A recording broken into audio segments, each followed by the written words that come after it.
Hello and welcome. I'm Jeffery Mishlove. Our topic today is politics and spirituality. With me is Ram Dass, a noted spiritual teacher and author of many books including Be Here Now, Christopher the Mill, Miracle of Love, A Gradual Awakening, The Psychedelic Experience, and most recently, How Can I Help? During the past decade, Ram Dass has been active in social causes including the Prison Ashram Project, curing blindness in Nepal and India, working with refugees in Guatemala, and working with American Indians on health issues. Welcome, Ram Dass. Thank you, Jeffrey. It's a pleasure to be with you. You know, I think if we were to go right to the core of the issue, it strikes me that at the very bottom line, at the root of things, the spiritual premise is that we are all one, and therefore politically we would want to treat the whole world as if it were our own body, in a sense. That would seem to me to be the basic premise of spirituality and politics. Well, yeah, but there are many levels to understand that. You can understand it with your intellect, and you can understand it because you are that, and that's a very different place to act politically. Yeah. It's like Mahatma Gandhi said, when you make yourself into zero, your power becomes invincible. Now, any politician or anybody in the life of trying to institute social change in a society would like to have their power be invincible. But it only happens when you aren't, but it is. And that's the one that is really hard, that you have to, in a way, die into not my but thy will for that kind of potential impact on social change. I think there's a paradox there in a sense, because if we totally sort of bow to the will of God, it might lead us to not want to resist the current situation. It's an incredibly interesting risk. And you've got to trust that when you have surrendered, you will hear so clearly. The Tao says the truth waits for eyes unclouded by longing. And your longing to have it different than it is ultimately a trap, because it keeps you from hearing the whole gestalt, the whole way things are. And as you hear the totality of it, you trust that out of that will come an appropriate action, a dharmic action. And that's the trust of Dharma. That's the trust in the wisdom of the universe that is greater than your own personal ego wisdom. So there is certainly an exquisite risk in it. Yeah. I mean, you know, we're so used to working out of I ought to do it, I should do it, getting behind ourselves and pushing. But the whole idea of trusting that if we didn't push, something would still happen is very interesting to explore in people.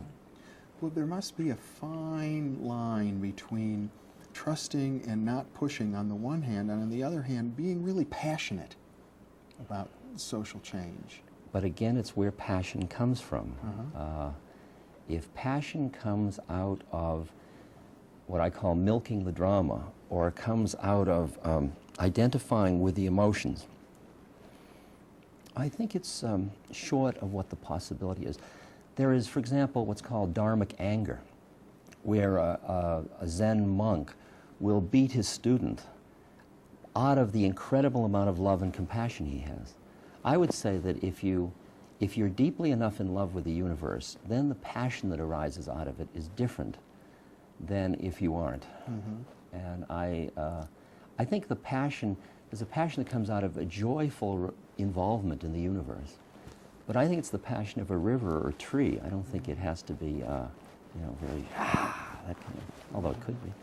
Well, you seem to be suggesting that the quality of one's actions in a political or social arena, or any arena for that matter, is really determined by internal factors, and that would make it, would seem to me, impossible to judge the actions of anyone else, even a Stalin or a Hitler.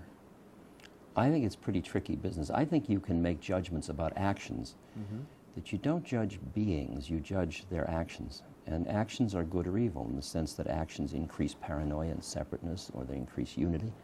So you can judge actions and you can be opposed. I can say, I don't agree with that action you're going to do, and in fact, I'm going to stop you from doing the action. But as Kabir said, do what you do with another human being, but never put them out of your heart. That if I have to harden my heart in order to oppose you, I lost. We both lost. And that's part of the art of the inner and the outer dialogue. You know, George Orwell in 1984 refers to Big Brother as this sort of, one gets the sense that the game is that he's this loving tyrant, or at least his people believe that all of the cruelties are done out of some kind of a benevolence. And it seems to me that there's a longing that people have for perhaps a benevolent tyrant who will come in and straighten things out for us. Dostoevsky spoke about how people long to take their freedom and lay it at the feet of a benevolent church that might act in a tyrannical way.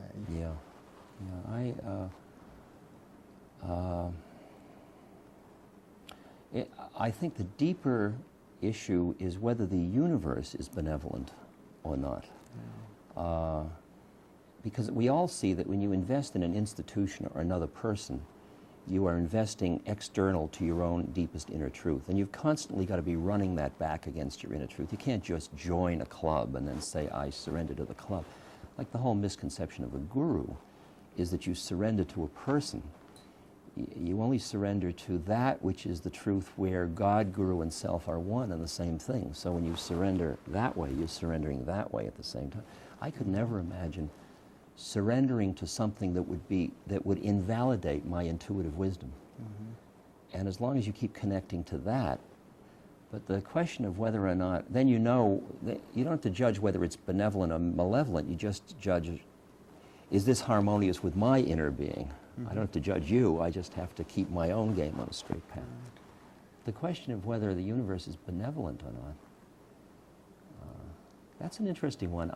Because I have a sense, I was talking with Jerry Brown, who used to be a governor here in California, and we were talking about that issue of whether you have to assume a benevolent universe in order to trust deeply enough to surrender.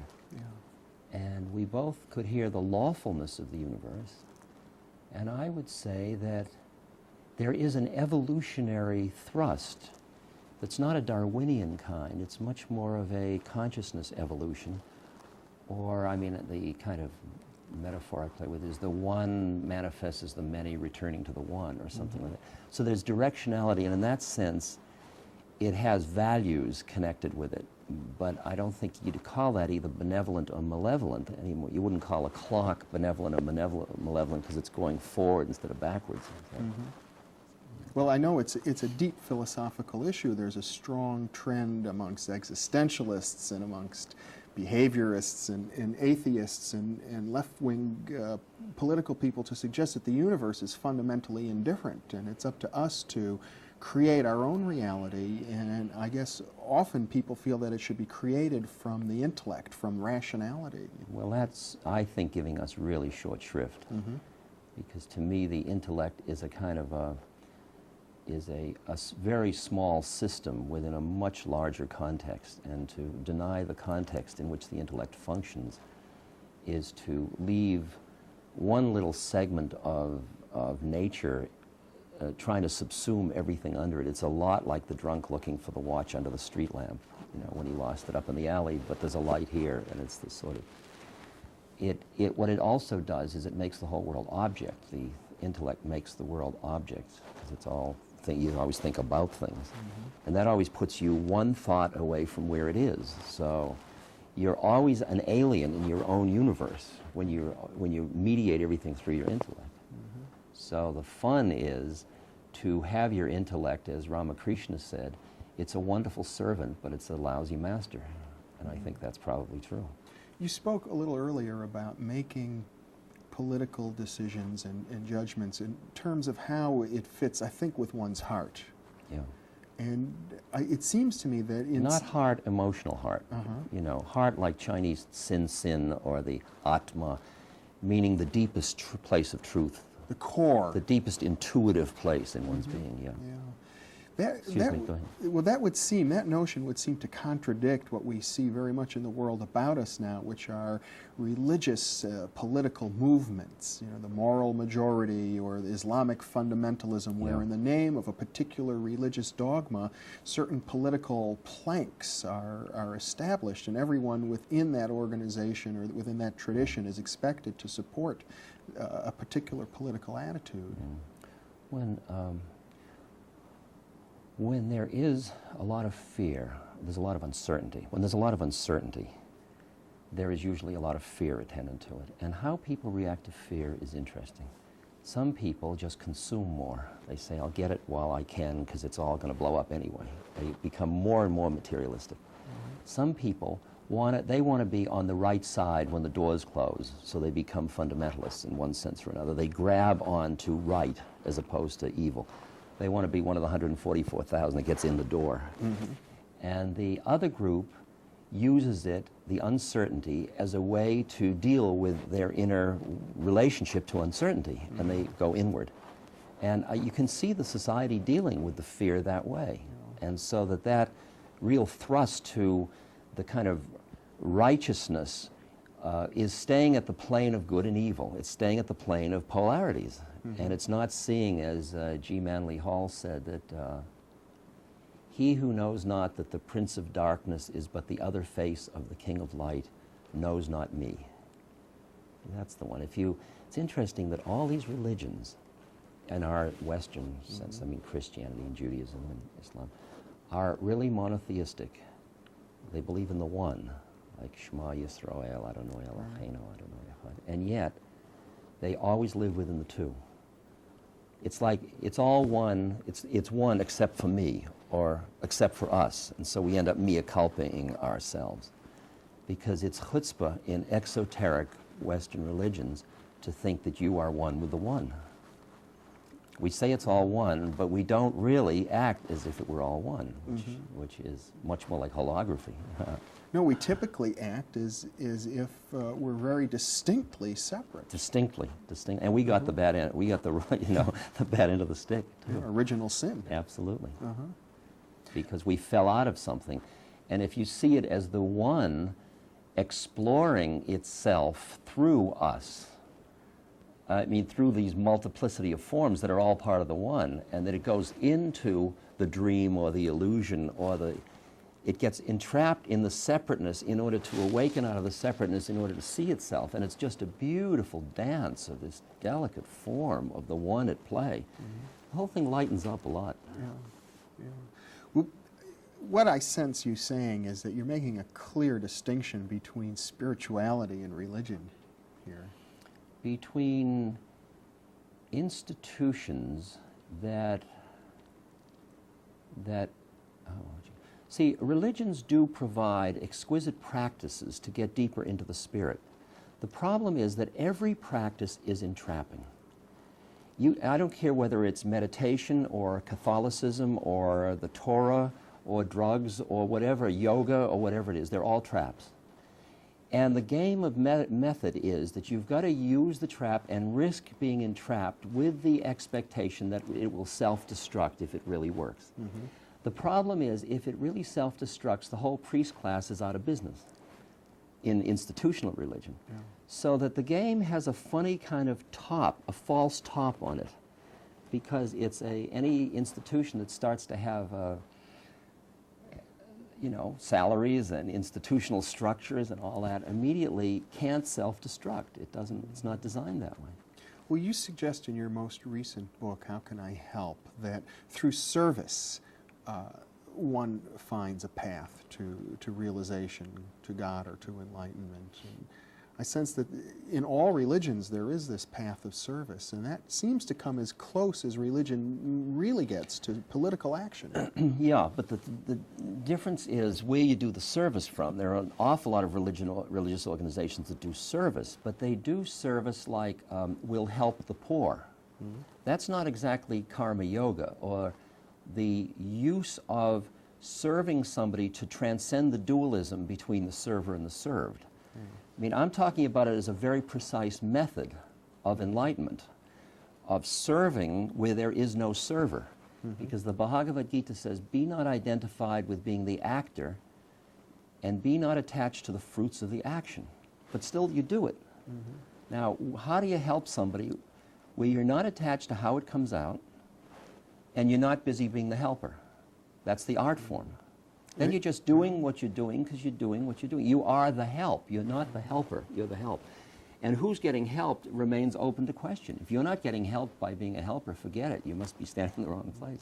It seems that the Bhagavad Gita really puts the issue in its starkest form. Doesn't it ever? When you consider that what's being discussed here is warfare, and in fact warfare against one's own family. Yeah, well, that's an interesting one of which level to take that at, because you also can take that metaphorically of the warring between the ego and the higher self, and the whole internal battle. I mean, the fun of the Bhagavad Gita is you can play with it at so many levels, like any good holy book. I mean, any good holy book is a multi-leveled smorgasbord of possibilities of interpretation.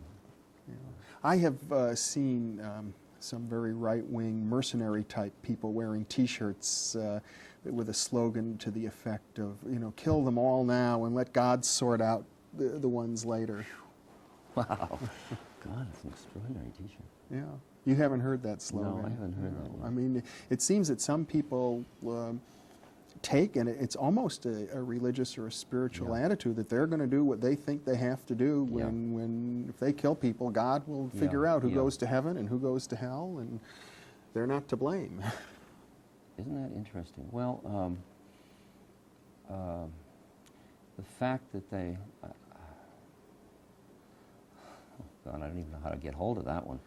The fact that I mean, the karma of an individual who will kill somebody because that individual feels they have the right way or the only way, already their mind has made another person them. So what they're saying is they're going to kill all the thems. Well, there are two ways to kill the thems. One is you go, with a machine gun. And the other is you extricate yourself from a world of us and them in your own mind. And then you've killed all the thems, and there's only us left. Yeah. The guy's in Guatemala, and one of the women, these women, widows, whose husbands have been murdered before their eyes, one of these women said to me through a translator, "Thank you so much for leaving your home and family to come to help us." And I just opened to it, and I said, I didn't. You're my home and family. I mean, who's leaving what? And I felt that, the truth of that at the moment. Because she was defining it in terms of that she was them. But I didn't see her as them. She was us. Yeah. And that's part of the excitement of being willing to risk in service, seeing the beloved in all the forms and seeing yourself in all the forms, instead of averting your eyes from pain and suffering, to turn around and embrace it into yourself without being afraid you're going to be drowned by it. Because you know you can say no without closing your heart. These are all a part of a piece, the beautiful service as a yoga is. Yeah. Well, you seem to be, if one carries your position to its logical extreme, it means being willing to look at the grossest, most hellish misery on the planet. All of it. And embrace it. All of it. All of it. You look just directly at, you learn how to keep your heart open in hell. You see the horrible beauty of the universe. I remember once I was teaching down at Big Sur at Esalen, and they gave me a house to house sit, and it came with a cat, and the cat and I became buddies, and every day the cat would come in when I was meditating in the morning and bring in its morning breakfast, which was a lizard or something, which was usually still alive, and it would sit down between my legs to eat, to be with me. And I would be sitting there being with God, and I'd hear squeak, squeak, crunch, crunch, and I didn't know who to hate. I mean, I loved the cat, but suddenly the cat was a killer. And I loved the lizard because I identified with the, and I went through all the changes, and I saw it is the phenomena of nature. You've got to be able to look at it all and say, yes, I acknowledge it, without being so busy reacting to it that you don't, because you don't even understand why it is that way. I mean, my ability to see around the edge of the, as Rilke said, the billboard at the edge of town, being able to see just around the edge of the veil, and I can just see a teeny little bit, just like we all can, leads me to understand the game is much farther out than I thought it was. That suffering has, I mean, I can understand the term suffering is grace. I can't live it. I can live it at moments with little sufferings. But I can understand that there is a beautiful unfolding of awareness through suffering. That's what my work with the dying is about. Yeah. I remember once when I was a teenager, I heard a rabbi talk about what he felt was the essence of Jewish ethics. And he said that if I saw another man and he had no clothes and all I had was a pair of pants, I would take my pair of pants off and give it to him. And it struck me that, well, that's very beautiful. It really is, but I don't live my life that way, and I don't know anyone else who does. And yet, I think I hear that coming from you, that when we recognize the one as being ourselves, how can we not want to share our last pair of pants? I hear the question.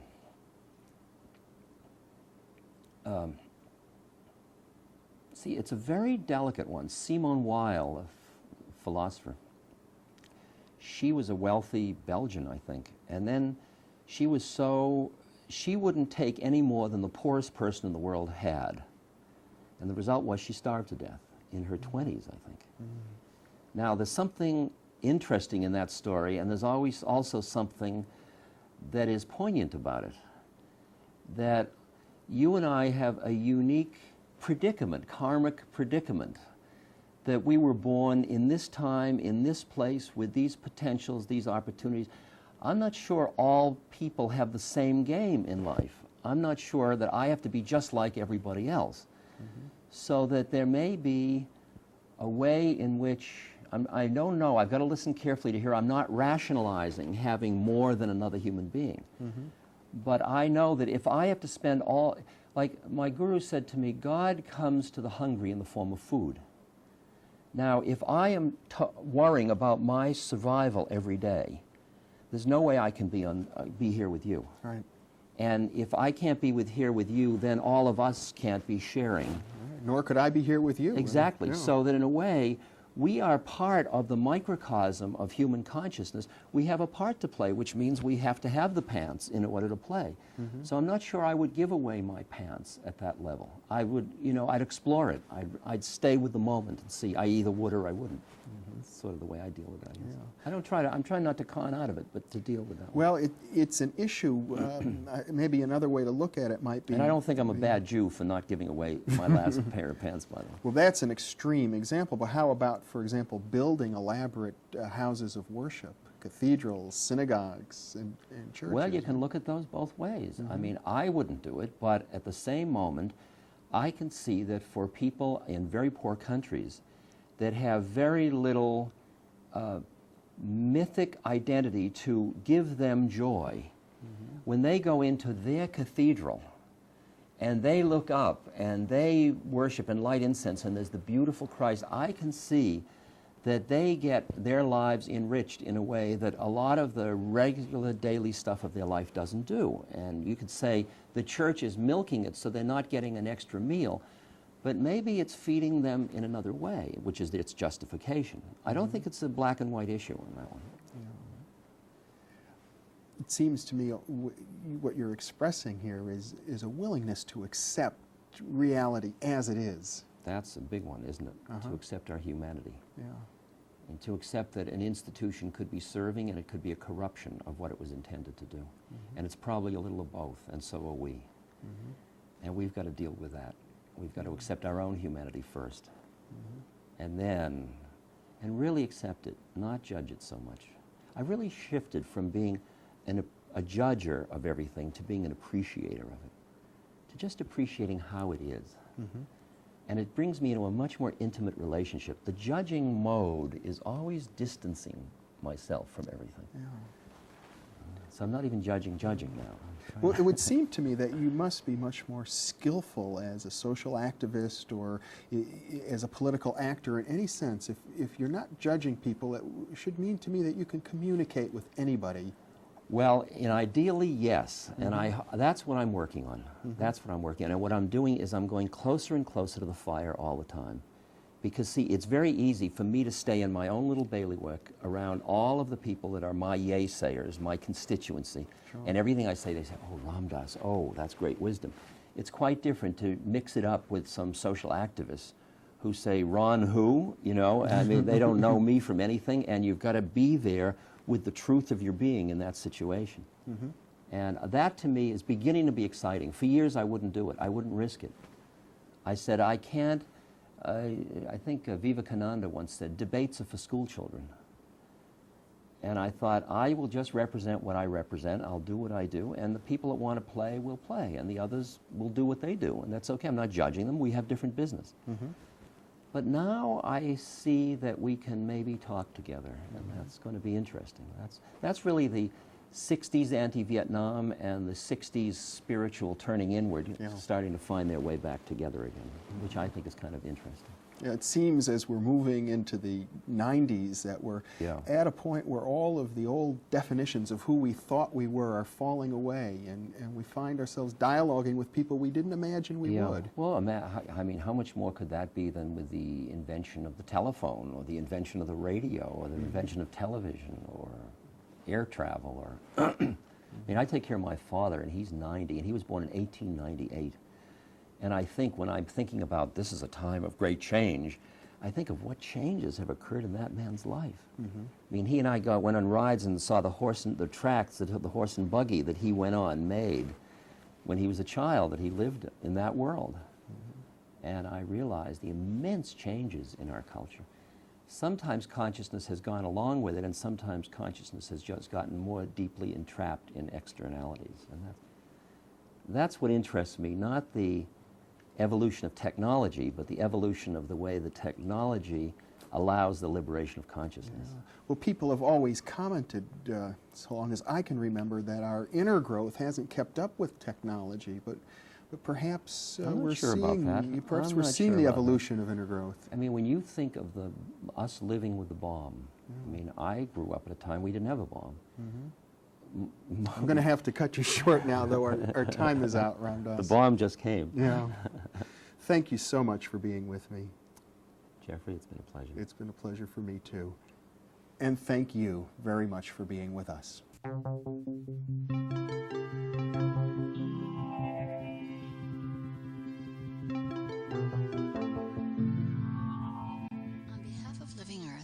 Hello and welcome. I'm Jeffery Mishlove, back with Ram Dass, and we're discussing politics and spirituality. Welcome again. Thank you, Jeffrey.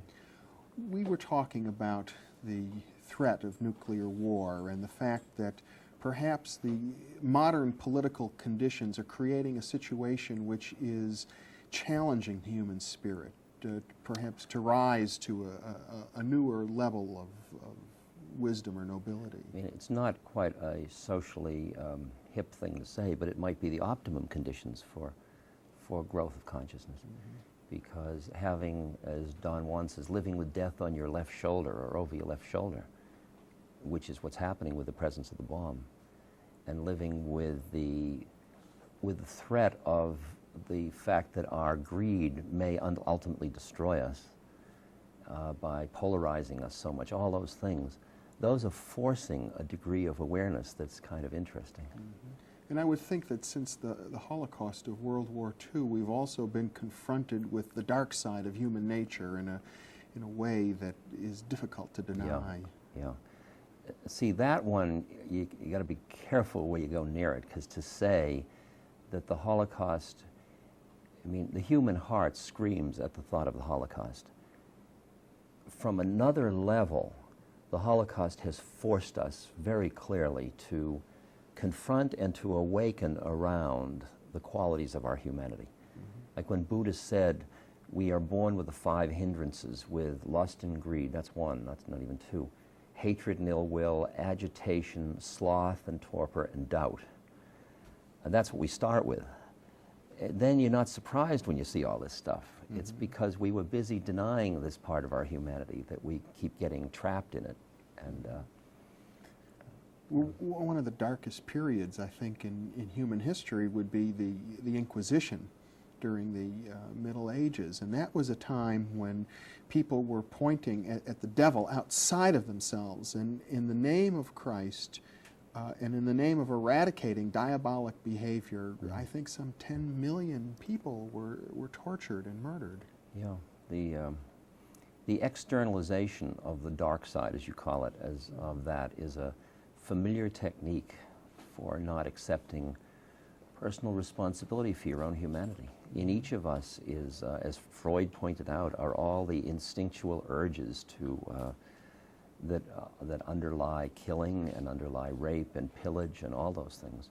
we also have other qualities. And if you go deeper than that, you get behind all that even. Although Freud didn't accept that possibility. But I'm not convinced myself that we're really any wiser as a race, as a planet, than we may have been in the past. I think we're confronted with sort of a do or die choice, that we have to develop our wisdom or we may not survive. But I just don't know whether or not we're rising to that challenge.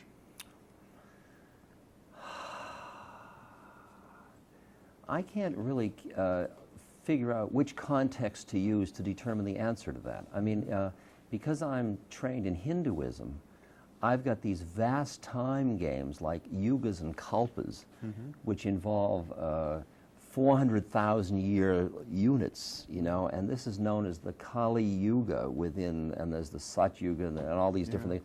And this is a time when you would expect things to be this way. Great darkness. Great darkness, and yet those are the conditions which are optimum for the next thing, which is the Sat Yuga. And they all keep going in this rhythmic cycle. And if you stand back far enough, nothing's happening at all. That's an interesting place. And that's equally as real as the question is, do you think it's really changing?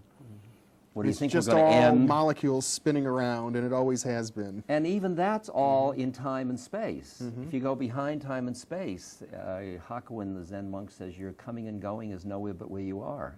I mean, there's nothing happening. There's nothing. I mean, it's just the illusion of movement and the illusion of evolution and the illusion of reincarnation, and it's all dream stuff. Well, you know, I like that notion. We come back to it from time to time in the interviews, and it dawns on me that there's something very, very profound in that idea. It suggests to me that everything that I perceive is ultimately in my own sensorium, and perhaps, as Bishop Berkeley put it, in the mind of God. It gets one back to solipsism, which has always struck me not as a trivial philosophy, but as a very profound and rich philosophy. I'm a student of Theravadan Buddhism, and like a couple of years ago I spent about 2.5 months in a monastery in Burma, in Rangoon, sitting in a cell, watching the muscle in my abdomen rise and fall with each breath. And every time it went up, I noted rising, and every time it went down, I noted falling. And I did that from 3 in the morning till 11 at night, every day for 2 months. It was about 2 months, I guess. When I got tired of that, I could stand up and walk around the cell watching my feet lift, push, place. Lift, push, place. And what you're doing is you're bringing your awareness to one point, and then that allows you to see the way in which the thoughts keep arising, and your awareness keeps being grabbed by the thought. And so you keep identifying as the thinker instead of the awareness that lies behind thought. And as you keep practicing this absurd game on and on and on and on, your mind gets so quiet, you begin to see the way in which your mind is creating your universe.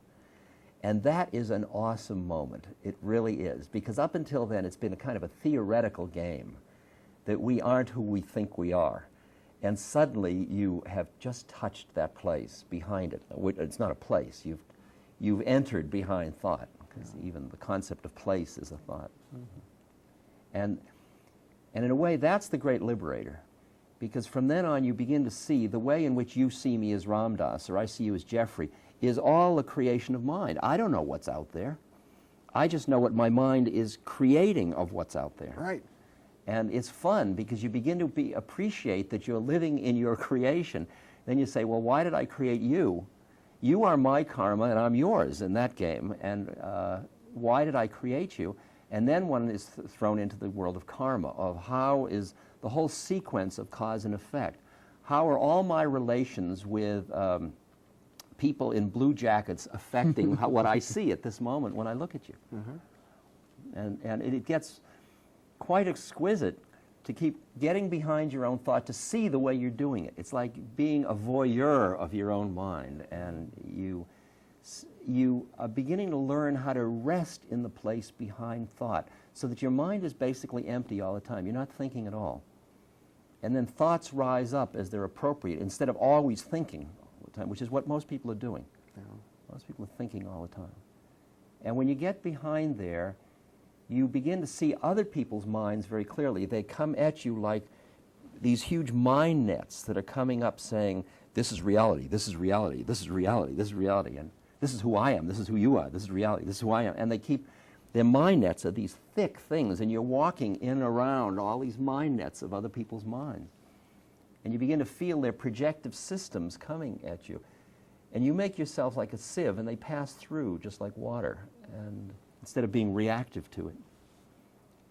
How do you go from that space to all of the social activism in which you've participated? Well, the social activism I've participated in is primarily, the initial focus was that it was the leading edge of the way I could work on myself. See, what I'm aware of is that if I'm going to relieve another human being's suffering, I've got to extricate myself from my own. Because if I'm identified with that in me which suffers, when I try to help somebody else out, there's a funny way in which I'm digging the hole deeper for both of us. It's a very subtle point.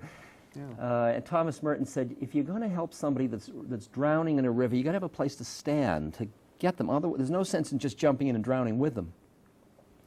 And so when I started working with dying people, for example, I could see that the first chakra, or the basic preoccupation of us as incarnates, was survival. Mm-hmm.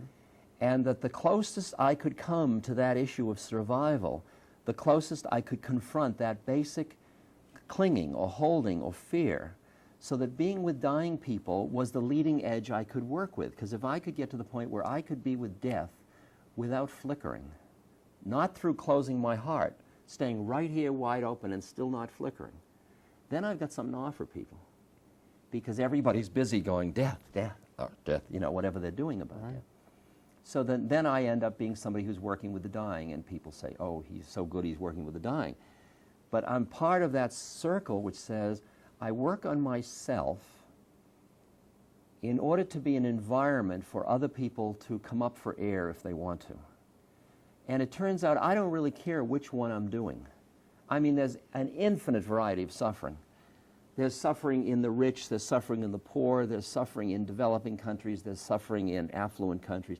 There's just suffering everywhere. There's neurosis, and there's hunger, and there's everything, violence and terrorism. And where you stick your finger in the pot, if you sit around waiting, what's the most important suffering I can deal with, you just stay in your mind afraid of making the wrong choice. It doesn't matter where you start. You can start on the laundromat wall with a little sign, a blind person needs somebody to read their mail or something. It doesn't matter where you start. Mm-hmm. You can start in the grocery store helping somebody with the bundles. It doesn't matter. Because the minute you start that process, the work on yourself starts, and the work on your own heart, and the work on the qualities of compassion. And you get to watch all the fraudulent ways you try to help somebody, which is exquisite. I mean, you begin to see what a phony you are, and how you're milking it for aren't I good. And you got to live with all that stuff, and it gets cleaner and cleaner as you just keep letting it go, honoring it, allowing it, letting it go. Yeah. It's a beautiful yoga. I would think as you get involved with people in the world of social activism, there's a tendency amongst people in that arena to feel that work on themselves is unimportant and maybe even self-indulgent. That's more, it's probably true, yeah. And I think that I think the art is to have the way in which you work on yourself become so subtle that nobody notices it. So it's not like saying, excuse me, I can't demonstrate I'm busy working on myself. It's not an either-or proposition. I mean, I want to be right there with the people doing the actions, but I want to be doing them in such a way that it's Gandhi's line, that great story. Gandhi was on a train. He was about to go into an area where the Hindus and the Muslims were doing each other in, and everybody thought this is going to be the one he's going to lose. He's going to get killed in this one. And a reporter was rushing along the platform of the station saying, Mahatmaji, give me a message to take back to the people. And Gandhi took a paper bag and he scribbled on it and he handed it out, and it said, "My life is my message." And I think if anything is my mantra, if you will, of social action, it's "my life is my message." It's that the way I wash dishes in a soup kitchen is as much what I have to be about as the fact that I'm busy saying, well, we ought to wash dishes without getting angry or frustrated or anything. Am I getting angry and frustrated? And I think that the teaching turns out to be such a subtle one. I'm just learning that. I'm learning. You don't come on, I know, let me, you ought to work on yourself more.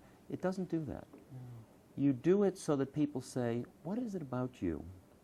You seem to be having such a good time with it, and I'm not. Why is it you're having such a good... Now they're asking. That's a whole new ballgame.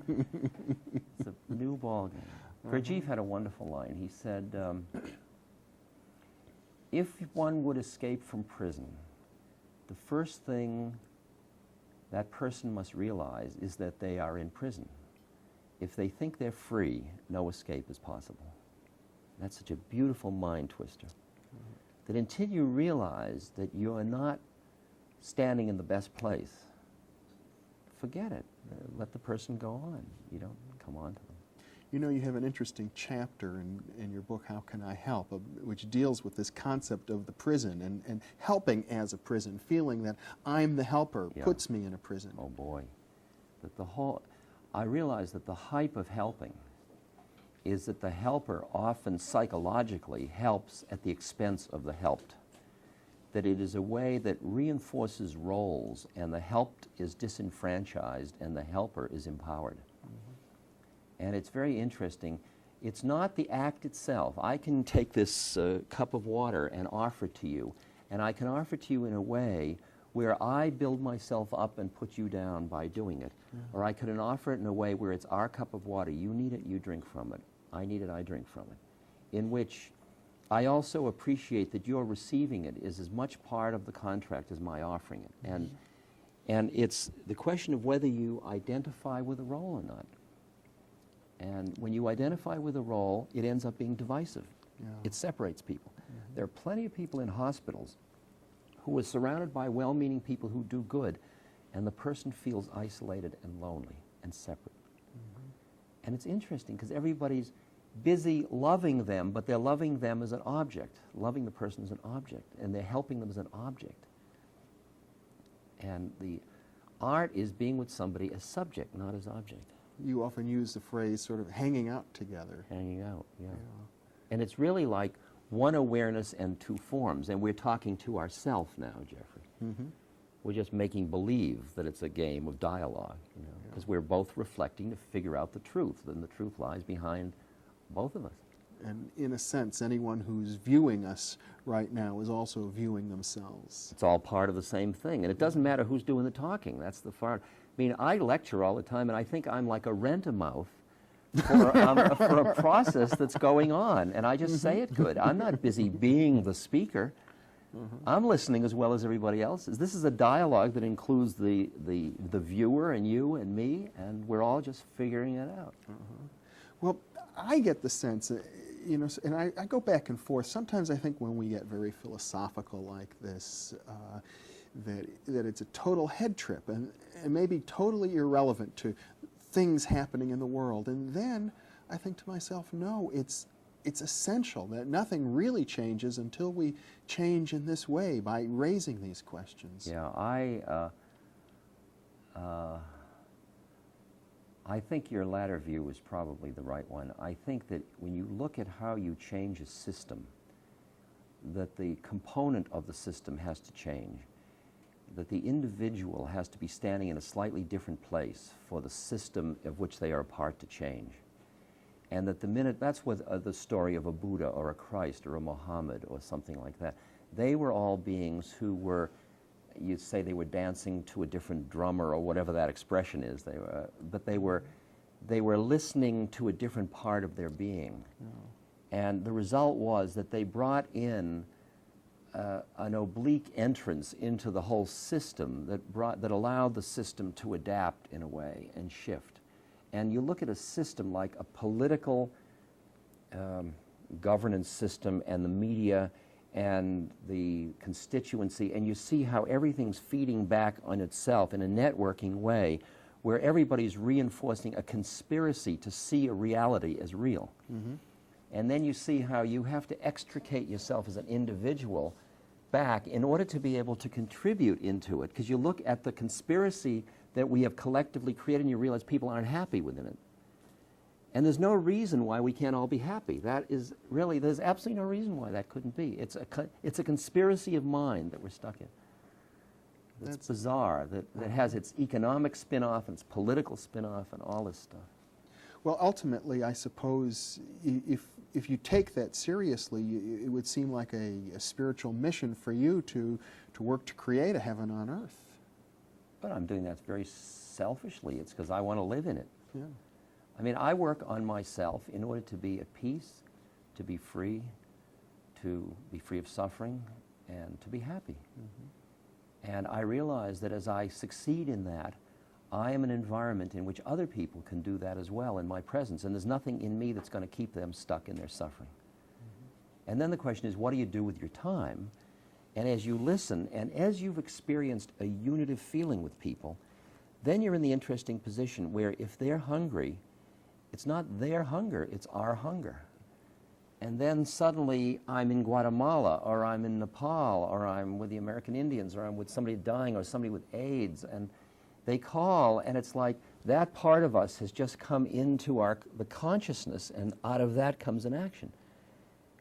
It's interesting that you just got to open yourself to the universe, and then the different sufferings make themselves manifest. And the way you describe it, when you're working with the dying, or when you're working with refugees, or with people who are hungry, in spite of their misery, you seem to be experiencing the most poignant moments. Well, it's a combination, and that's the art. It's a combination that my heart hurts so bad because they hurt, and I'm aware of the pain of whatever their situation is. Then there's another part of me that loves them so much because they're just another face of the beloved. That's what Mother Teresa sees. She sees Christ in all his distressing disguises, in the lepers and the people she deals with. And then there's another part of me that's just watching my own reactivity and getting quieter and quieter behind it. And there's another part that's just meeting another part of myself. You there, I'm here. You got your trip, I got my trip. Is there anything we can do for each other on the level of trips? But let's not lose that we're here. And I go down to Guatemala, and I go into a village where the people have hardly any education, the Mayan Indians. And I look in the eyes of a widow, and she's right there. And we are just fellow beings. We can't talk to each other because I don't speak her language. We can't even speak. But we're right there. We recognize the unitive quality of our being. And we realize we don't wish to do each other violence. We don't wish to... There's nothing we have to do other than maybe it'll be an exchange where I'll provide a hoe for her to hoe the land. Who knows? It doesn't matter what the game is. Because if she had something and I didn't, she'd give it to me. Is there a sense that she does have something that we She does, we and don't I'm have? getting it. Yeah. I'm getting it. I come back from all these missions of doing good. I come back so enriched, you end up feeling guilty. You feel like you're ripping off the system. I mean, we take these meek people on the planet and strip them, as we have, of all possessions and any pretense to being somebody in the world, and that leaves them with a sense of being, which we've lost often. We've often lost. When I'm in India, I live in a little village in India a lot, up in the foothills of the Himalayas. And I live with people who, they usually have one hot meal a day. I mean, it's pretty good, but it's thin. It's way below our poverty level in this culture. And I look in their eyes and their hearts, and those people are much more fulfilled than the middle class in this culture is. And I say, let me sit here and drink of the wisdom in these beings that allows them not to equate their state of well-being with their material condition. And I realize that's something that I can help bring back to the West, if you will, in a way, by my own being. Then the question is, what should be my style of life to make that statement? I mean, do I go live in a park? I mean, what's the way to make the statement? And then you realize that if you try to make it with your mind, it's too cute. You have to go in intuitively and just respond from moment to moment to hear how to do it. There have been various spiritual teachers who have written on social and political issues: Gandhi, Martin Luther King, Aurobindo, Muhammad. Sure. Do any of these teachers really move you? Do you derive your inspiration from any of these writings? Yeah, a lot of them. It's a tricky one, because when you go into the spiritual world, you can... See, social action is the action of good guys. It's the action of righteousness. And in Hinduism, that's known as the golden chain. It's the ultimate trap. You've got to go beyond goodness in order to be the goodness, not to do good. And so some of the spiritual teachers say, look, don't get involved in, like Ramana Maharshi says, what are you trying to help the world? You don't even know who you are. You don't even know what it's about. What are you busy doing something? You know, maybe you're creating more trouble than you're helping. And that's true, and often we turn out to be doing just that, by the way. Many examples of Many this. examples in my own life, by the way, so I do understand that. But then the others say, you can't wait till you're enlightened to do good, because there's so much suffering around you and it hurts so, and to the extent that you ignore it, you are ignoring part of yourself. And there's a cost in turning off yourself. You've got to keep it under wraps. So you work with the suffering in order to free other people. You work on it as part of the game, along with, that's your method to get enlightened. So the spiritual journey takes you both ways. Like Gandhi struggled with this all the time, and he'd go back into retreat, and then he'd come out. And he said a beautiful thing. He said, when you have surrendered completely into God, you find yourself in the service of all that exists. It becomes your joy and recreation, or recreation. And you never tire of it. There's no burnout. Because if this hand is in the fire and this hand pulls it out, this hand doesn't have to go and say thank you. This hand didn't do it to be a good guy. There's no burnout of doing it. It's the way it is. And that's the life. That's where that kind of service comes from, of spirit. My Ishtadev, or my spiritual vehicle in Hinduism, and my name, Ramdas, which means servant of God, is Hanuman the monkey. I'm a monkey worshiper at some bizarre level. I've got a monkey on my back. And the question, one of the Hanuman... most popular gods in India. I know it. Yeah. And Hanuman has incredible powers. And he has the powers, he's even known as the breath of Ram, and that's the name of God in that particular yuga, at that time span. And Hanuman has the power because he lives only to serve God. He's doing it all in order to serve God. And the interesting question and that's what Mother Teresa, that's where she's getting her juice. She knows she's only serving God. I've seen these wonderful graphic images of Hanuman. I collect Hindu artwork, and Right. it's incredibly powerful the way When he he rips open his chest, Yeah. yes. That's the story of that is that he is given by Ram a beautiful jeweled bracelet. And he starts to look at it, and it's very valuable, and he starts to bite it with his teeth and break it, and everybody says, what kind of an ingrate are you? Here, God's given you a gift, and he says, this is of no use to me. He says, I don't see Ram's name written anywhere in it. And they said, well, then why don't you get rid of your body? Because the Ram's name isn't written there either. And he rips open his chest, and there's Ram and Sita in the middle of his chest, and every muscle and bone has Ram, Ram, Ram written on it. You see? And it's in a way that your cellular being has become, not out of a hypey thing, it's just you get so blissed out by becoming part of this larger game of law, or of, it's not laws too conceptual, it's this kind of Tao, the kind of way of things, the way of things. Well, the name of God is a tricky Isn't it? business. It seems that It's a tremendous trap. people all over the planet understand God in many, many ways, and yet it's the name of God that seems to divide them. The term God is a really tough one to work with. Well, do you believe in God? I mean, immediately it becomes a thing. Yeah. And I'm in a way, I'm sorry I even use the word anymore, because I don't know how to deal with it. because it's everything and it's nothing, and it's all you and I, but not us exclusively. I mean, Muslims and Jews are both monotheists. Yes. Ultimately, they have to have the same God if they all believe there's only one God, Yes. and yet they seem to believe that they worship different gods. No, the trap is that there's the concept of the chosen people. That some people are closer to God than others, and that's such a hype. That's such an unfortunate hype. I mean, we're all the chosen people. The chosen people are the ones that listen to the Word of God. When Christ's standing there and they say, your mother and brother are without, he says, my mother and brother are the people who are with God. You know? It's not my physical plane parents, it's my spiritual parent. It's my spiritual family. And it feels so painful to me that we are using religiosity in such a divisive way in the world today. That's very, very painful. It's too bad. And yet there have been...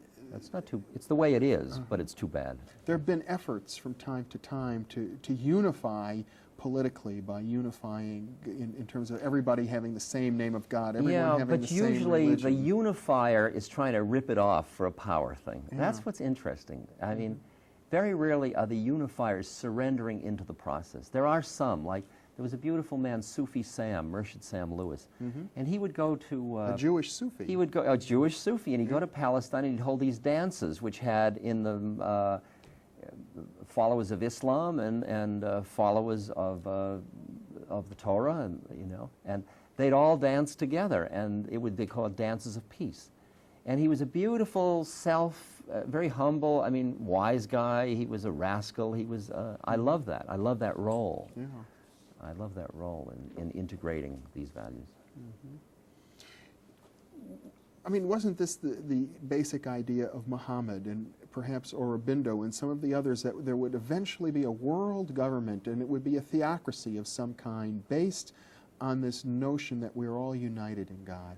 I think that the only really viable living social institution is the individual human heart. I think the minute you try to create any institutional structures beyond that, it has a very short half-life of living spirit before it just decays into a memory of a thought. Really, I think it's extremely hard to keep a United Nations living truth. I mean, which had a high aspiration, but it's a stinker to keep alive. And I think it's true of all social institutions. A marriage, you've got to keep reinvesting in it and reinvesting it and reinvesting it to keep it living truth. And anything less than living truth is demeaning to the human condition. You sound like an anarchist. Well, if you take that in a political way, I would say that the social institutions that exist because they are true to the intuitive validity of the human hearts involved.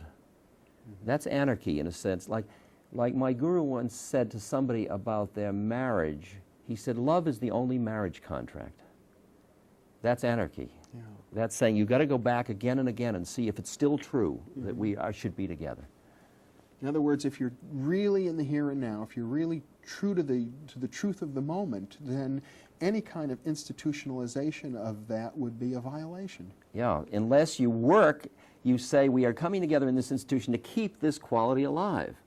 That's what the Seva Foundation is about. That's what we are attempting to do. We're saying, can we create an institution that can have the benefits of an institution in that we can collaboratively do more as a group, we can be an organization in the eyes of governments and things like that as we are in Nepal, and still keep it living truth. And it's hard work. The boards are like group encounter. The board meetings are like group encounters. We've got to cut through all our stuff each time to come back to the living, to our vision. Once again, what is our vision? Are we just caught in a historical thought that we're now carrying out because we're good guys? That isn't good enough. It isn't good enough. And it's, at least for a number of years, has been working for the Seva Foundation. Right on the edge, right on the edge. If you don't keep right on top of it, it can decay immediately into well-meaningness, in which we're all milking it, it's all good, and oh, aren't you wonderful, you're doing such good work, and oh, thank you. Yes, that whole thing, and you lost it. Well, there seems to be, as you mentioned, the concept of the half-life of an Yeah. institution, a period in which, when institutions are founded and the original founders are there, there is this vitality. They stay in the Sure. moment, they stay with the spirit, and then they become hardened and crystallized when the followers... It's like when it starts, there's a visionary or an entrepreneur, and then the managerial class or the priest class takes over. And the minute that happens, they have a vested interest in the power of the institution, because that's where they get their juice, while the visionary or mystic got their juice out of the connection with the living truth. And if you have an institution that forces each person to find their own truth, the still small voice within that the Quakers talk about, that kind of thing, then you're rejuvenating it, because that social institution of the human heart is, to me, the living interface between the spirit and the material world, and that's why you've got to keep going back to that one. Well, we began this interview by talking about the problems that we're faced with: nuclear war, potential for Holocaust, ecological catastrophe. It's as if we don't really get it together on this planet, we're facing the extinction of the human race. And that all sounds very dramatic. It does. And from a Hindu point of view, well, that happened again. And we'll start again. I mean, because who we are isn't the human race. The human race are like the Fords or Chevrolets that we use. That's not behind it all. We just are. And as long as you're afraid of death, the fear is going to direct almost all your behavior. We've got to ward off that. And finally you say, yes, it may indeed, we may destroy ourselves this time around. And I will allow that possibility, and I will do what I can to prevent it, but I'm not going to do it out of fear. I'm going to do it just because it's my part to play in the dance. Well, I have to agree with you there. We really do need to take a larger perspective and sort of step outside of our human skin here, because in some sense life goes on. In some sense something goes on. Yeah. Something, although even calling it something, the Buddhists would take exception to. I love it. Some process continues. But if I were to step back inside of my human skin for a moment, and not out of fear, but out of a feeling of calmness and love and compassion, desire this beautiful thing, this human race, to continue. Yes. And thinking in my own mind, maybe in some visionary sense, how can we unify ourselves, realizing what we've just said about institutions and the pitfalls of it happening through institutions. There's almost... I would say that there's nothing to do, so be it. Be the unification. And then it will all happen around you. But every time you look at somebody as somebody that you ought to unify, you've just made them into somebody, and you've made them separate from yourself. And then you're doing something to them. And actually, there's only us. It's just we're all here, and it's all over. We won. I mean, there's all these different ways of looking at the thing. Instead of, I got to do all this work so we'll win, we already won. All we've got to do is allow the fact that we are in God's grace. It's all going fine. We're so busy making it into a hell all the time. We're saying, if there were only peace, I could be happy. There is what there is. Why can't you be happy with what there is and do the best you can to relieve the stuff, but don't let your happiness be contingent upon it, so that you start to live like a winner instead of like a loser in the game, with whatever you got. With whatever you've got. And that, go ahead. Let me push the point a little further. One of my mentors has been the Harvard sociologist Pitirim Sorokin. Yes. And who grew up in the Soviet Union, or before it was the Soviet Union, in Russia, and became a very high cabinet member in the Kerensky government before he came to Harvard. And when he was kicked out by Lenin, founded the Department of Social Relations at Harvard, where you taught. I was on the faculty, and he was way ahead of his time. Yeah. His book on altruism is exquisite.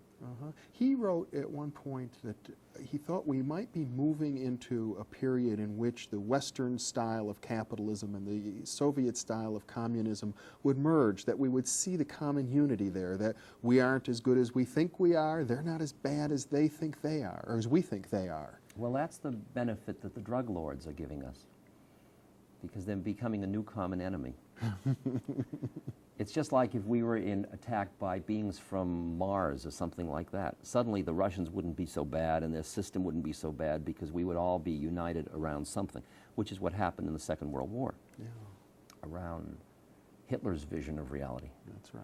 And in the same way that the drug threat of the exploitation of weakness, of addiction potential in human consciousness, means that's becoming the prime issue now instead of capitalism versus communism. And now to keep that paranoia going, you've got to keep working at it to keep generating the yes, but look what happened in Afghanistan, yes, but look at the Jews that still can't get out of it. All of which is true.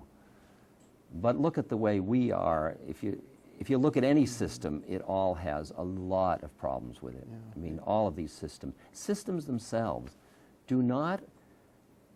A conceptual system is not the same as living truth. Living truth is not a concept. It's what it is. And you seem to also be saying that if we're unified because of a common enemy, because of a sense of antagonism or hatred, we're not really winning the game. It's a very short-term unity. It's a cheap unity.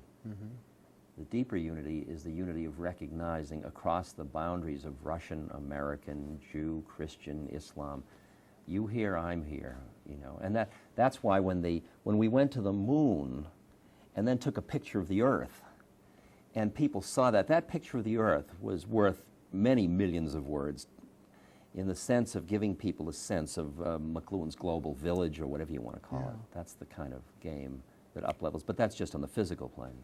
Well, there's something to the global village in terms of what you mentioned earlier about the individual as being the primary institution, because with media, with computer technology, it's as if we can bypass so many of these other institutional forms and people can communicate to each other on a one-to-one basis. Multinationals have made nationalism an anachronism. It's just dying hard, roughly, is what's happening. We are one economic system now, and we're just learning how to be with what's happened to us.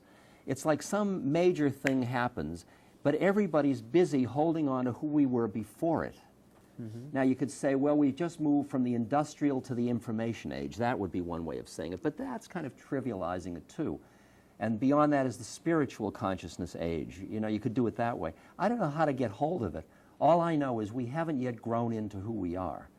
And who we are has nationalism as quite an anachronism. It's a functional unit the way our egos are, but nobody wants to live there. That sounds like a very optimistic note, really. It sounds as if, you know, back to our earlier point, that the human spirit has really evolved.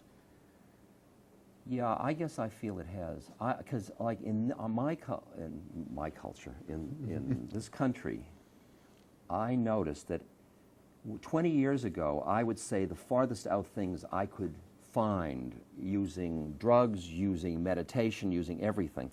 And there'd be a few people sitting there going, yeah, because they knew, because they were in the Explorers Club with me. Now, 20 years later, I speak to an audience that's almost mainstream, not quite, but they're from 20 to 80 years old. Most of them never took drugs. They never read Eastern philosophy. And I'm saying the same things I was saying 20 years ago, and they're all going like that. Now, how do they know that? How do they know? What got in? What mainstreamed? Something... It's as if what we did in the 60s, something really worked. Something happened. And we don't yet recognize it. History can't yet, because history, which is his story, is still telling the story from back there. It's not telling the story from what's happened yet. I love it. I love it. We were talking a little earlier about Aurobindo and his concept of history being a process of the higher consciousness working through people. Yes, and you open to let it come through you, to manifest, and you become a conduit for the wisdom, the higher wisdom to manifest on earth. It's like Mozart, for example. He's a good example. I mean, you get a feeling of Mozart, most people have seen the movie, Mozart's madly writing, and you think, is he creating that? And then you realize he's just got a door open to where it is. He's a great copier. He's copying down this incredible music, and And so you get that feeling with all the great creators, with Bach, with Michelangelo. You get a feeling that they just were open to another plane of reality, and they were just bringing it down through them. And when you open to that other plane of reality, you get a sense of the harmony of the universe, which includes the cacophony. It does not mean that all the tension or cacophony is gone. Yeah. It's a tolerance for the complexity of the game. Because if you're going to get manifestation in form, you have to have positive and negative and dark and light and good and evil and, all of it. Otherwise, there's no manifestation. Mm-hmm. And in fact, there isn't, so I gotta... So why are we talking about it? Well, the fun is there's nowhere to stand. That's the ultimate wisdom. There's nowhere to stand that ultimate wisdom. That's another hype, but because the statement is a lie. But the ultimate wisdom of nowhere to stand means any place you say this is real, mm-hmm. It's only relatively real. Here's where it's at. Yeah, including the fact that nothing ever happened and there's no mm-hmm. form. Yeah. So you just keep. At first, you go in and out of planes of consciousness sequentially. You get high and you come down, or you and I are talking, and who are we? Are we two men sitting talking? Are we two old cave dwellers sitting by the fire, mm-hmm. exploring the deepest wisdom? I mean, which mythical game do you want to play about us? And then you go behind it, and there's only one of us talking to itself. And then you go behind that, and nothing's happening at all. There's all this form. Well, what you're saying reminds me of the myth of the Greek god Proteus, who one wrestles with, and he always changes forms. Exactly. And to keep up with him, he becomes an animal. You've got to become a bigger animal, and then he becomes a different animal, and you have to change with him all the time. And the art is to just not try to be standing anywhere. Because the minute you're standing somewhere, if he changes, you're vulnerable. Mm-hmm. And the minute you're not anyone, then each moment is a new moment, and you see, who am I this time? Because you don't even know who you are. Yeah. People say, who are you? I don't know who I am. Mm-hmm.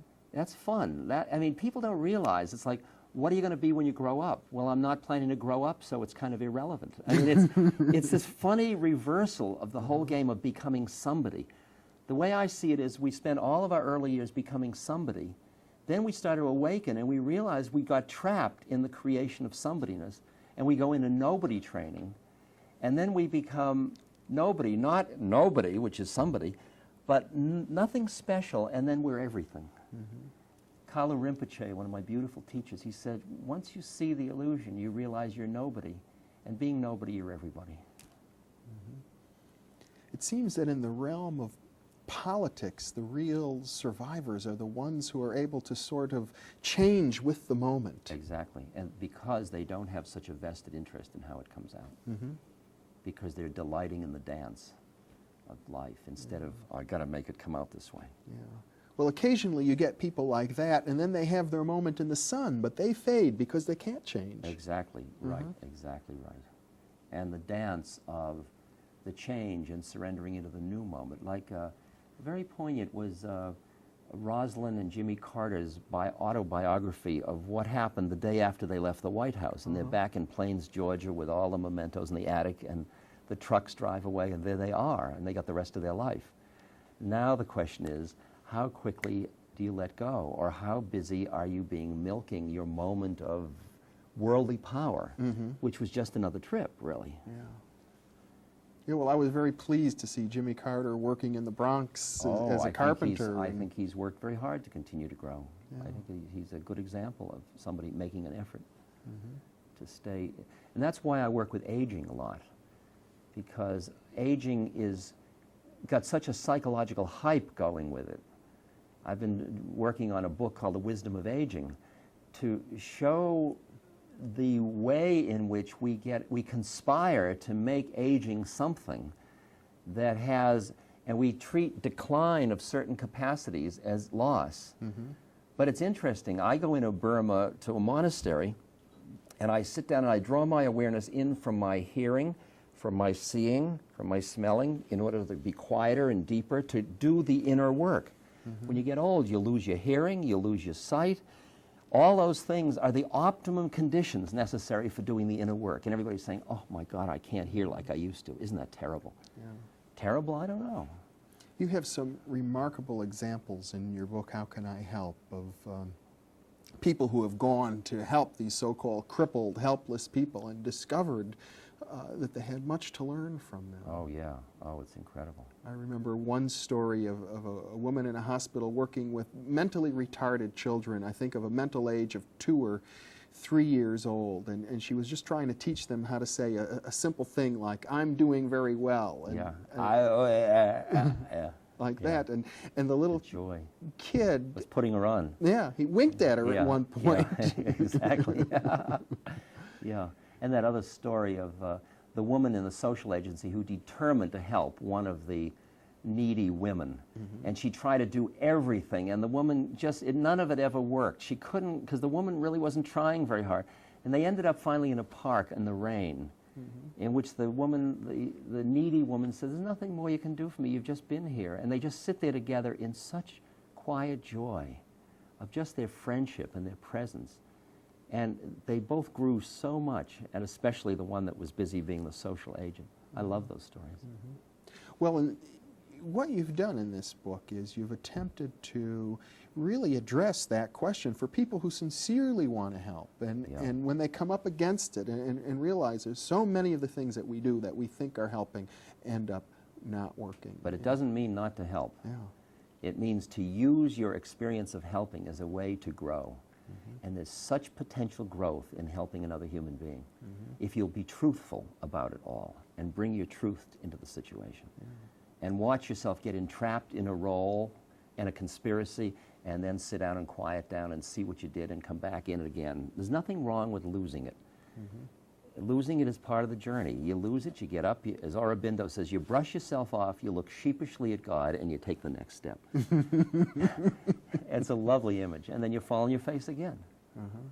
And helping is just a beautiful art form, because we have such a natural, compassionate heart. And what we're really afraid of is our own heart, because our heart would give away the store. The heart says, "Here, take it. You need it, you take it. Take it, take my life, take my money, take my car." And the mind is saying, "Now watch it. Think about tomorrow." Christ's image of be like the lilies in the field, that's like, be the heart. Just trust it all, open, it's okay. And we are so frightened of that we have built stuff that has ended up starving us to death. We are starving because we're afraid of our own hearts. And there must be another way. And that's what you do helping to explore. How you can allow that spontaneous compassion and spontaneous generosity to express itself. And work with it and realize you can set limits without having to close yourself down from yourself. One of the things that you point out is that perhaps the greatest gift we can give to other people is just to listen. Yeah, exactly, because they feel heard. They feel heard. But it's interesting to listen and to not get entrapped in their mind. To listen, but to let it go. But to hear them, but not just buy it, but hear it. Yeah.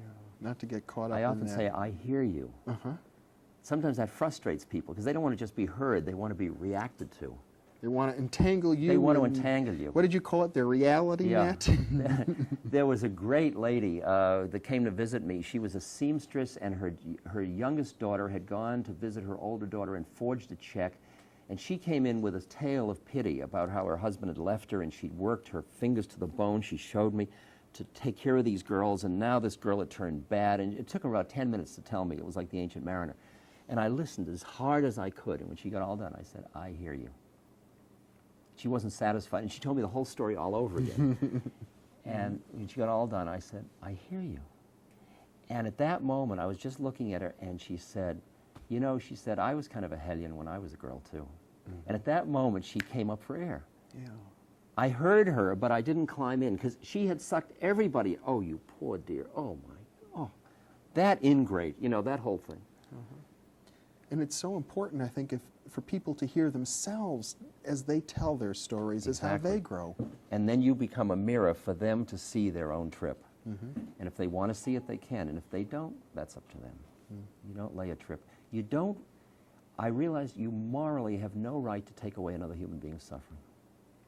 That's a big one. That is a big one. I know it. I know it. I've really learned a lot about that, because you look at how somebody's suffering and you see if they shifted, and you want so, especially if they're a family and you love them, you want to take away their suffering. And that is the quickest way to alienate them, to create more paranoia, because you don't even know why they're suffering. You don't understand. Well, I guess there's a sense, you mentioned earlier, the need to sort of look suffering right in the eye, and Yes. that means to acknowledge it. Yes, and death as well. And death as well. Yeah.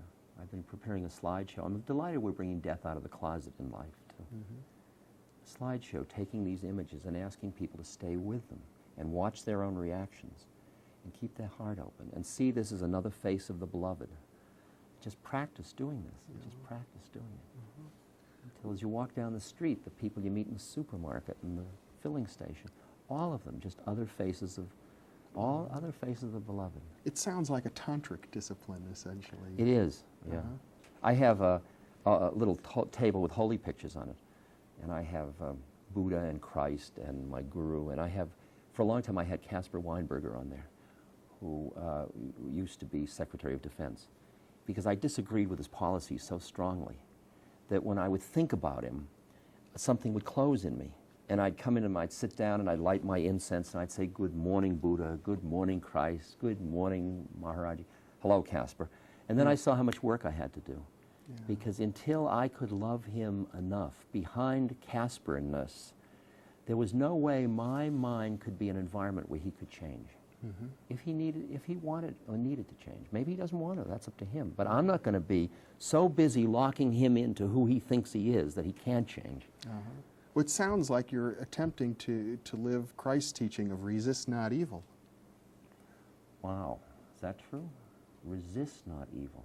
I would say evil actions I resist and I oppose. I would say, but I don't see people as evil. I see actions as evil. That actions increase suffering or separateness. I see suffering rooted in ignorance, as Buddha did. And the ignorance leads directly into the illusion of separateness. And the minute you're separate, you're suffering. And the crucial distinction here, again, is between the action and the person. Between the action and the person. And the idea is you keep your heart open to the being at the same moment you're doing what you need to do about the action.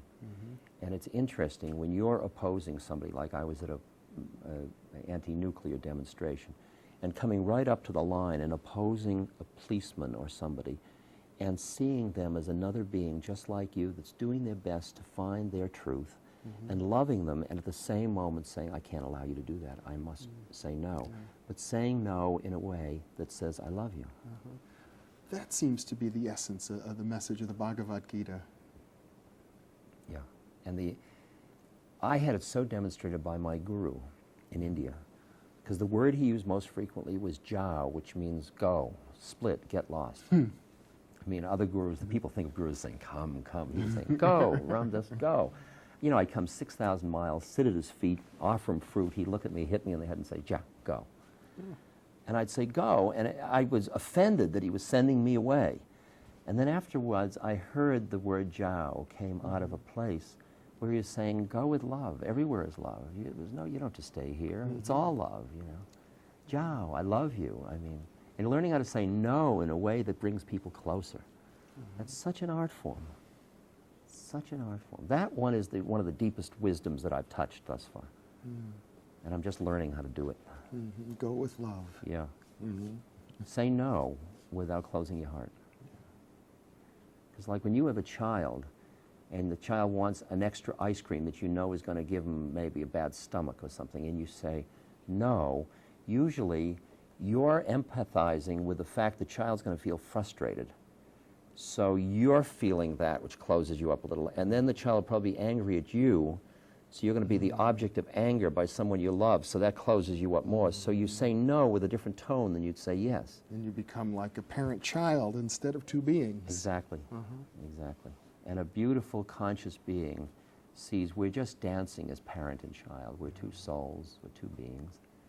And for a while, I'll play like I'm your parent, and you play like you're the child. And as a parent, I say no or yes, but don't get lost in it. I'm still here. Well, Ram Das, it's been a pleasure playing interviewer with you. Hasn't it been, Jeffrey? For me, too. It's been a real joy. Yeah, very nice.